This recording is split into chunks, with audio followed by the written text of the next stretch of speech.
ადამიანი ქრისტიანი ხდება მხოლოდ მაშინ, როცა ის თავის გულში ყდრეთით აღმდგარი მაცხოვრის რწმენას ატარებს. მეცაც გეტყვით, როცა ადამიანი თავის გულში ყდრეთით აღმდგარ მაცხოვარს ატარებს. როცა ის ისტორიული მოვლენა, რაც 2000 წლის წინ მოხდა, მის პირად გამოცდილებად გადაიქცევა. აქ არის ერთი საოცარი სწავლება კიდევ წინა წერილიდან.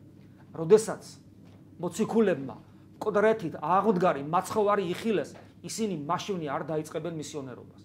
ისინი წავიდიან და ელოდებიან სხვა ნუგეშინის მცემელს, ანუ სულიწმინდის გარდამოსვლას და მანამდე არ მისიონერობენ. გარკვეულად კვლავ შიშიც აქვს, ჩაკეტილები არიან. საქმე რაშია? მათ კი იხილეს და ძალიან გაიხარეს, მაგრამ ეს მათთვის გარეგანი მოვლენა იყო. აი მე ვიხილე, უი, ეს რა მაგარი რამეა და გავიხარე, მაგრამ ეს არ გადაიქცა ჩემ შინაგან გამოცდილებად.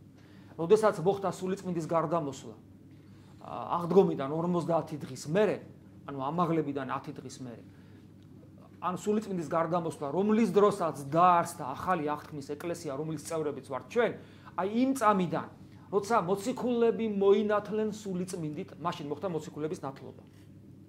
მაშინ ის რაც ყველაფერი მოხდა, ეს ყველაფერი გადაიქცა მათ შინაგან გამოცდილებად. ანუ ამ ყველაფერმა მათ შიგნით გადაინაცვლა.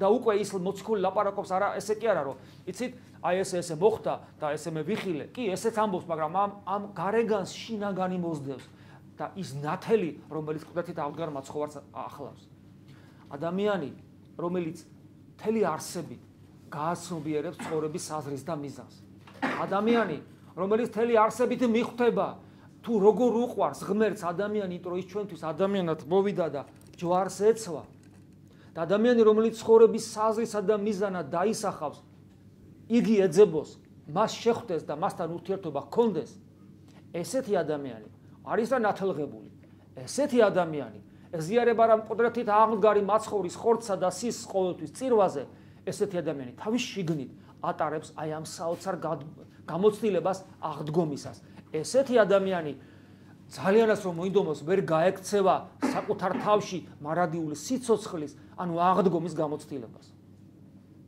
ესეთი ადამიანის სიტყვა არის ნათელი რომელიც მრავალ ადამიანის გულს ეხება და აანთებს ქრისტესადმი სიყვარული და ერთგულებით ცხოვრების საზრისით და შემდგომ ესეთი ადამიანი გადის ამ სროფელში ხდება ასევე ნათელი ქრისტესი და ის გარემო სადაც ესეთი ადამიანები ცხოვრობენ და სახლობენ არის ნათელი გარემო არის ბედნიერი გარემო არის იმედის მომცემი გარემო ხოლო თუ ეს ყველაფერი ჩვენ სამშობლოს ეხება მაშინ ჩვენი სამშობლოც ცხვალინდელი დღედ იმედით ახსავსე იქნება იმიტომ რომ ჩვენი სამშობლო დასახლებული იქნება ადამიანებით რომელიც საკუთარ თავში მარადიული სიცოცხლის ნათელს მარადიული სიცოცხლის იმ ნათელს ატარებენ რომელსაც ცოცხალი ღმერთი ადამიანად მოსული ქრისტე ქვია ღმერთი შეგვეწიოს